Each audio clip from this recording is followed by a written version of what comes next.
संतांचे उपकार हे आई वडिलांपेक्षा सुद्धा महाराज थोडे काय श्रेष्ठ आहेत. कारण आई वडिलांच्या ऋणात उतराई होण्याकरता म्हातारपणी त्यांची सेवा केल्याच्या नंतर काही प्रमाणात का होईना उतराई होते. पण संतांचं ऋण हे असे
एका ठिकाणी म्हणलं आहे, अरे केले उपकार सांगू काय, बाप न करी आईसी माये.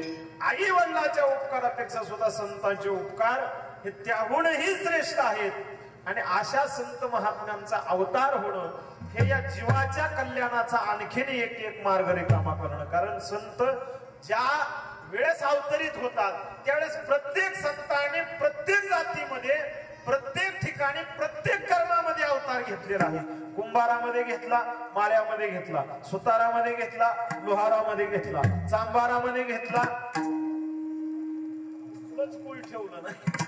फक्त आता ज्याला कळत नसेल त्यानं थोडं वाचा, म्हणजे नाहीतर माणसं असं म्हणतात ह्या कुळात झालाच नाही. मी म्हटलं ते तुझ्या अर्ध्या हळकुंड्यात पिवळा झालाय, तो अजून जरा उत्सुक. सगळं जग सापडेल प्रत्येक कुळाचा उद्धार होण्याकरता.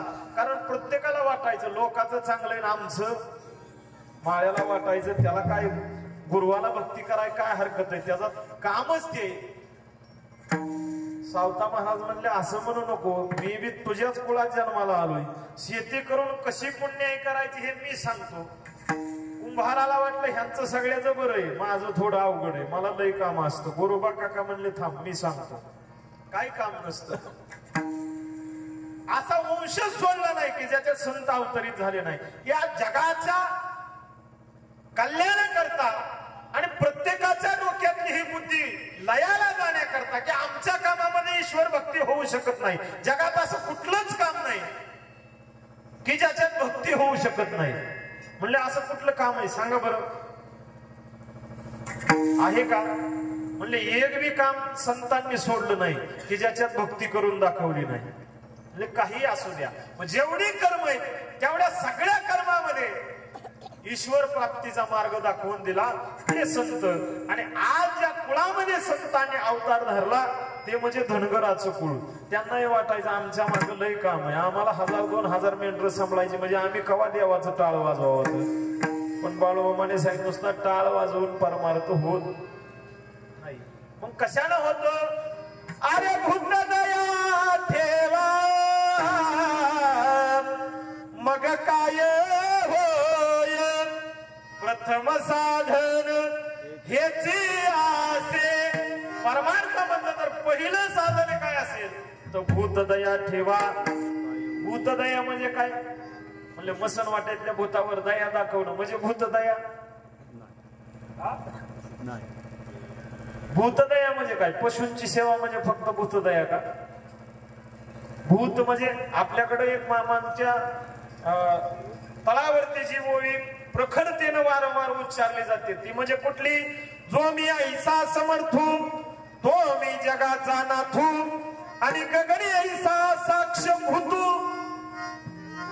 गगनी ऐसा साक्ष भूतू. भूतू म्हणजे कोण? भूत नाही. मग म्हणले हे जे भोवताली दिसतंय ना, हे जेवढं दिसतंय जे जे दिसे भूत. एक जण मला म्हणलं मसन वाटेतली का? म्हणलं ती नव. या ओवीचा अर्थ होतो तुझ्या भोवताली जे जे दिसतंय त्या सगळ्यामध्ये ईश्वर मानावा. हे सगळं सभोवताली जे सभोवताली त्याला भूत म्हणतात. जे जे दिसे भूत ते मानी जे भगवत. आणि मग संत महात्मे महाराज याही कुळामध्ये अवतरित झाले. तो दिवस म्हणजे आजचा आश्विन शुद्ध द्वादशी. या कुळाचा उद्धार झाला आणि या कुळामध्ये साक्षात महाराज, कुणी म्हणतं शेषानं अवतार धरला, कुणी म्हणतं कैलासाचा शंकरानं अवतार धरला.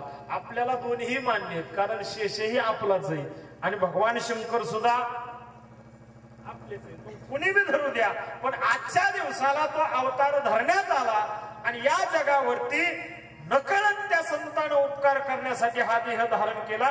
म्हणून म्हणतात अरे धन्य तुझे उपकार शिवशंभूचा अवतार. धन्य तुझे उपकार बाळूमामा शिवशंभूचा अवतार. धन्य तुझे उपकार बाळूमामा.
संत महात्म्यानं समर्थ सद्गुरु बाळूमामांना अवतार धरला, मायप्पाच्या कुळाचा उद्धार झाला. या उलट ज्या कुळामध्ये जन्म घेतला त्या कुळाची सुद्धा धन्यता झाली, म्हणून धनगर कुळाचा उद्धार झाला. अवतरले संत अक्कोळ गावाला, बालपणी त्यांनी चमत्कार केला. बस्तीचे दर्शन भोजन थाळीला. पण संत महात्म्यानं अवतार धरला. जगामध्ये जेवढ्या संतांना अवतार धरला, समाजानं अगोदर त्यांना येड्यात काढलं. कारण जगाचा नियम असा आहे की चमत्काराशिवाय नमस्कार नाही. मग ते कोणी असू द्या. इथं चांगली चांगली खपली, पण माणसांना त्याची किंमत कळाली नाही. म्हणून कुठंतरी अनाथाची माय कोण, सिंधुताई सपकाळ यांचं शेवटी उच्चारलेलं वाक्य की बाबा, महाराष्ट्राच्या मातीला मोठं होण्याकरता आधी मातीत जावं लागतं, तेव्हा महाराष्ट्राच्या मातीतली माणसं मोठं म्हणतात. मातीत गेल्याशिवाय मोठं म्हणायचं नाही. ही महाराष्ट्राच्या मातीची काय आहे परंपरा म्हणलं तरी चालेल की का नाही. तुकोबराय होते तोपर्यंत तुकोबरायांचं भजन झालं नाही, आणि मामा होते तोपर्यंत मामाची मंदिरं झाली नाही. ज्या दिवशी गेले, देह ठेवला, त्या दिवसापासून त्या माणसाची किंमत महाराष्ट्रात जास्त होते. उत्तर भारताकडे गेलं तर जिवंतपणीच किंमत करते, गेल्यावर करते ह्याचं नवल नाही, पण आधी सुद्धा करते. आपल्याकडं इकडं खाली आलं की तेवढी अशी प्रथा आहे की माणसाचं कर्म जरी चांगलं असलं तरी जित्यापणी त्याला कोणी चांगला म्हणणार नाही. आणि तेच यांच्याही अवताराच्या बाबतीत घडलं. मामांनी अवतार धरला, पण शिवशंभूचा अवतार असल्यामुळं तो माणसात कसा रमल नाही. कारण महादेवाला माणसात कधी बरं वाटतच. महादेवाला संग कुणाचा, अरे बुद्ध वेताळ नाचती, बुद्ध वेताळ नाचती, बुद्ध वेताळ नाचती, बुद्ध वेताळ नाचती, बुद्ध वेताळ नाचती, बुद्ध वेताळ नाचती, बुद्ध वेताळ नाचती, बुद्ध वेताळ नाचती. हर्षयुक्त उमापती, हर्षयुक्त उमापती, गज चर्म व्याघ्रांबर, गज चर्म व्याघ्रांबर. आणि म्हणून महादेवाला कधी माणसात जमत नाही. म्हणून महादेव गावाच्या बाहेर स्मशानात एकांतवासामध्ये राहणारे असणारा परब्रह्म. आणि या कारणास्तव मामांचा अंश रूपानं का होईना रुद्राचा अवतार. आणि म्हणून तर आपल्याकडे म्हणलं जातं, अरे रुद्राचा अवतार तो. ऐकलंय ना, अरे बाळू मामा वैदर वैदर वैदर, बाळू मामा वैदर वैदर वैदर, बाळू मामा वैदर वैदर वैदर, बाळू मामा वैदर वैदर वैदर, हे बाळू मामा वैदर वैदर वैदर, बाळू मामा वैदर वैदर वैदर, बाळू मामा वैदर वैदर वैदर,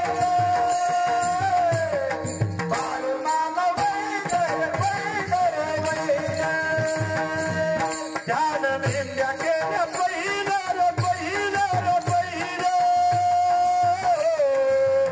ध्यान मेंढ्या केल्या पहिल्यार पहिल्यार पहिल्यार, ध्यान मेंढ्या केल्या पहिल्यार पहिल्यार पहिल्यार,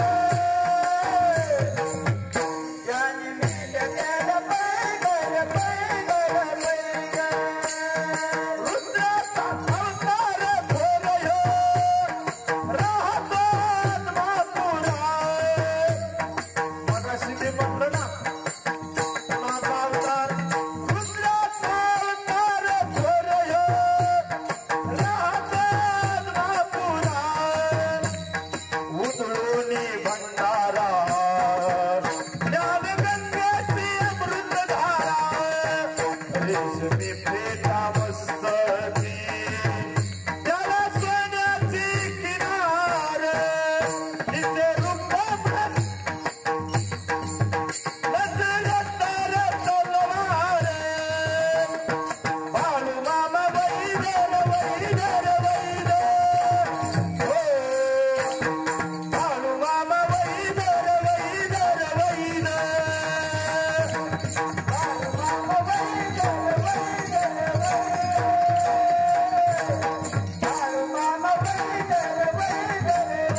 बाळूमामा शिवशंभूचा अवतार, रुद्राचा अवतार असल्यामुळं जन्मल्यापासून एकांतवास, जास्त माणसं खपत नव्हती. मग म्हणले कुठेही रानावनात जायचं आणि एकांतवासामध्ये बसायचं. प्राणी पशु पक्षी याच्या पलीकडं वृक्षवल्ली आम्हा सोयरी, माणसात जेवढा रमला नाही एवढा झाडावर बसून, आणि जायचा बी कुठं तर डायरेक्ट रामकटीच्या शेंड्याला. म्हणलं गावभर हुडकून ती माय माऊली कटाळून जायची, कुठं गेलं कुणास ठाऊक. मग कुणीतरी म्हणावं अगं कुणाला हुडकते, म्हणले तुम्ही बाळ्या बघितला का बाळ्या, म्हणले तुझा बाळ्या, बाळ्या नाही तो येडा बाळ्या, कुठं आहे, तो तिकडं खाल्ल्या तालीच्या रामकटीच्या शेंड्यावर बसतोय. अहो म्हणले सकाळपासून गेलोय भाकर सुद्धा खाल्लं नाही. म्हणले कशाला त्या येड्याला भाकर लागती, पालावर बडून खातय, मेंढर गळ्यात घेऊन हिंडतय आणि त्याला माणसाचा सहवास खपत नाही. अगं तो माणसात नाही तर त्याला पिपळावरचा कोण लागलाय, कोण लागला असं आपल्याला काय करायचंय. हा त्यानं त्याला धक्का लावा इतकी त्याची तरी बरं, लागला म्हणावं तर त्यात काय अवघड आहे. महादेवाला भूते वेताळ अगोदरच महाराज काय आहेत जवळची. आता मला असा बी प्रश्न कधीतरी पडतो की महादेवाला आवडतेत भूत, रामाला आवडतेत वानर, मग या दोन अवतारामध्ये देवाने माणसाला का डावलला असेल कोणास ठाऊक. देवाला या जन्मात माणसं आवडली नाहीत आणि मामाला सुद्धा आयुष्यात माणसापेक्षा जास्त जीव कुणावर द्यावा वाटला. मुख्या प्राण्यावर अपार प्रीत, नीतीने वागावे कमी नाही होत उन्मत्ताला मामा शासन करीत. या संताने सुद्धा कुठेतरी आपल्याला ओळखून घ्यायचं, आपण आपल्यावरचं प्रेम संतांनी काढून घेऊन दुसऱ्याला द्यायला सुरुवात केली. आपण जर लवकर सावध नाही झालो तर संत माणसाच्या जन्माचं सार्थक करण्यापेक्षा त्यांचं सार्थक करण्याकरता जन्म घेतील. कारण आहे मी उगाच बोलत नाही, कारण देवानं भजनाचं आरक्षण फक्त या देहाला दिलं. याची देही घडे देवाचे भोजन, भोजन. आता काय घडतंय मला सांगा बरं, खरं भोजन जास्त घडतंय का भजन जास्त घडतंय. आता काय घडतंय म्हणजे महाराज भजनाला 8 आणि जेवायला 60, कीर्तनाला 60 आणि पंक्तीला 700. मग भोजन घडतंय का भजन घडतंय, म्हणले भोजनच घडतंय. मग देह भोजना करता दिलाय का भजना करता दिलाय, म्हणले भजना करता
दिला देह भजन घुमटा, देवे दिला देह भोजन घुमटा. म्हणजे खायला बी दिला, गायाला बी दिला. पण माणूस आजकाल काम करतोय ते फक्त खायचं गायाचं नाही. मग माणसानं केलं काय पाहिजे? म्हणजे अभंग असा आहे का, खात जागा खात जागा खात जागा. अभंग कसा लिहिलाय? म्हणले गात जागा. माणसं गातच नाही. गायाच्या अगोदर खायचं, पण खाल्ल्यावर का होईना, कारण आपल्याकडं पद्धत आहे, ज्याची खावी पोळी त्याची वाजवावी टाळी. मग खातोय आपण. आज देवाच्या नावानं एवढं अन्नदान होतंय, एवढं अन्नदान होतंय की बोलायचंच नाव नाही. मग ते कुठल्याही देवाचं होऊ द्या, पण त्या अन्नाच्या तुलनेमध्ये तेवढं भजन होतंय का, याचा जर विचार केला तर ते होत नाही. अन्नदान महाराज लाखात होत असेल तर भजन हजारात सुद्धा होत. मग हा अन्नाचा अपव्यय होतोय असं म्हणलं तरी हरकत. कारण हे अन्न कुणा करताय तर म्हणले देवाचं नाव घेणाऱ्या करताय. इथं आलेला अन्न कुणा करताय? भुकेजलेल्याला नाही. हा प्रसाद आहे, आणि प्रसाद घेण्याचे अधिकारी कोण आहेत? अरे पाहे प्रसादाची वाट, पाहे प्रसादाची वाट, पाहे प्रसादाची वाट, पाहे प्रसादाची वाट,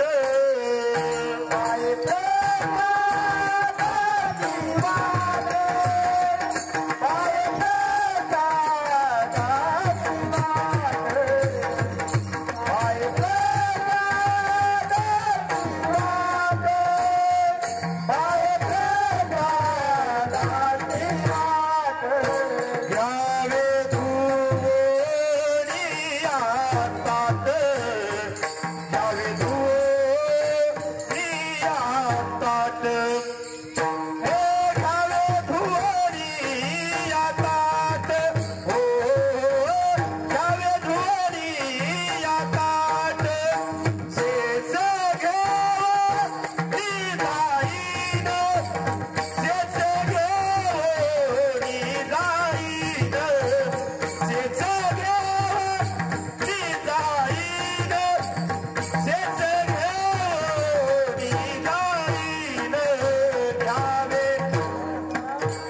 प्रसादाची वाट घ्यावे धुवून या ताट.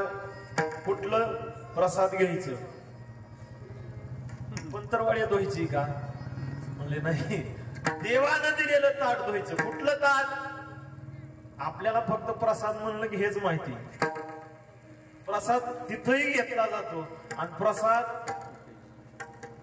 तिथंही घेतला जातो. इथं घेतलेला प्रसाद एकदा घेतला की पुन्हा घ्यायची गरज पडत, आणि तिथं घेतलेला प्रसाद म्हणले आता दचकून खाल्लं. आपल्या गावरान भाषेत म्हणले ठासून, असं असं करून चोपून भरलं, ढेकर दिली. घरी गेला, तास 2 तास काम केलं. पुन्हा महाराज हे काय झालं? रित झालं. मग संध्याकाळी लागत नाही का? लागतंय ना. इथला प्रसाद आता खाल्ला तर पुन्हा लागणार आहे. पण ज्यानं प्रसाद इथं घेतला त्याला पुन्हा कुठल्याच पंक्तीची गरज नाही, आणि कुणाला मागायची गरज नाही.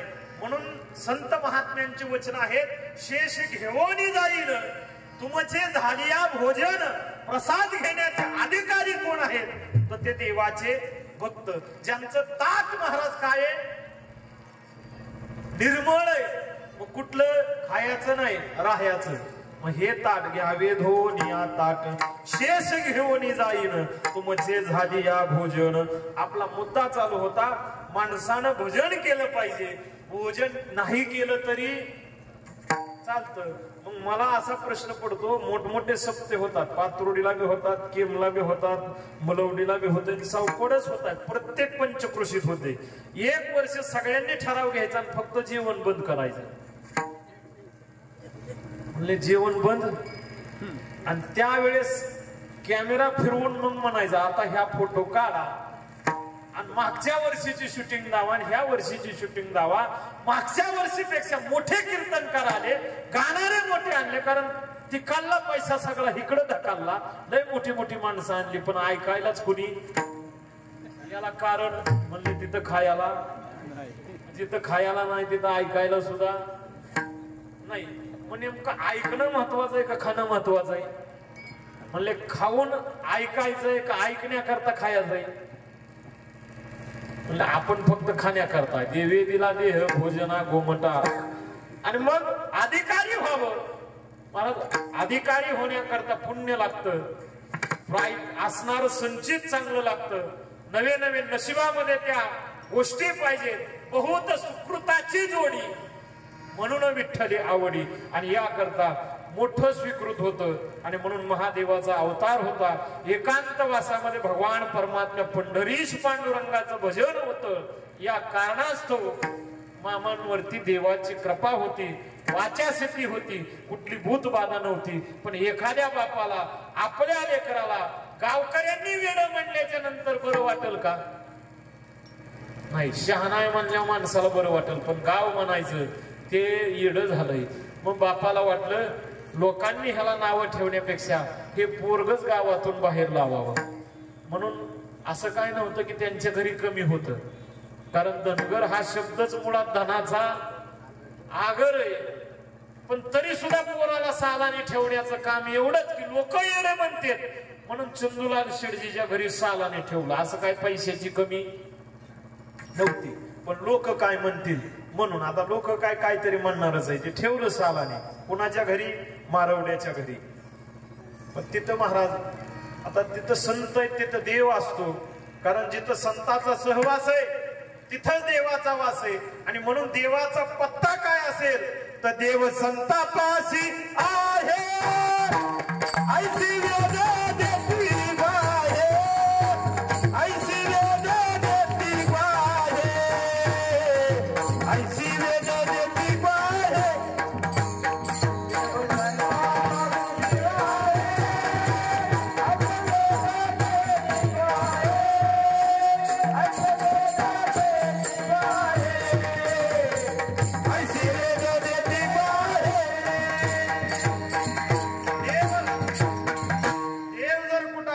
देव संतापाशी आहे, ऐसी वेद देती ग्वाहे.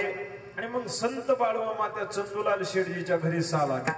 पण चंदूलाल शेडजीचा त्या काळात सावकारकीचा थाट होता. कितीतरी सोन्या चांदीच्या मूर्ती देव्हाऱ्यावर होत्या, पण देव देव्हाऱ्यात नाही.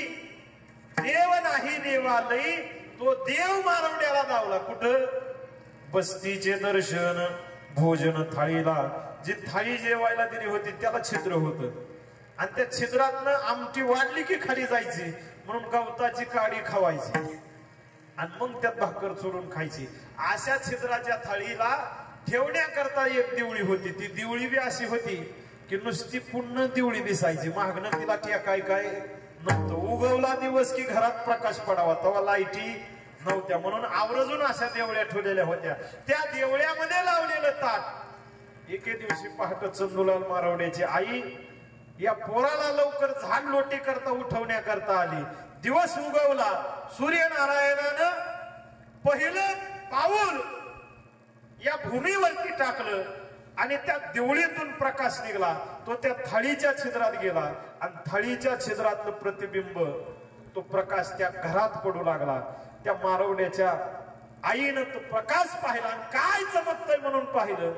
महिषा पुत्र मुखी बोलवे श्रुते महिषापुत्र मुखे बोलवीर श्रुते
आता बसणाऱ्यांचं, कारण दरबार पांडुरंगाचा नाही, आमचा पांडुरंग जरा बोहळा आहे, नाही भजन केलं तरी देतो, इथं बोहळं काम नाही, म्हणून भजन्यांनी बंद करा.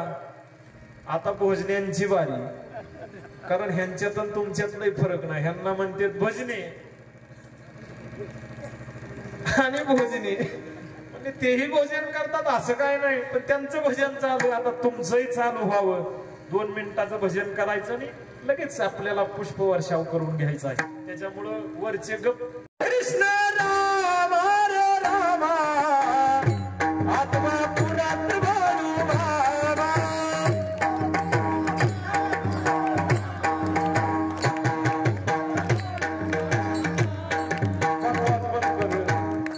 हे ऐकूची नाही मागणं तर बोला. अरे विठ्ठल कृष्ण राम राम आत्मा पुरात बाळू मामा.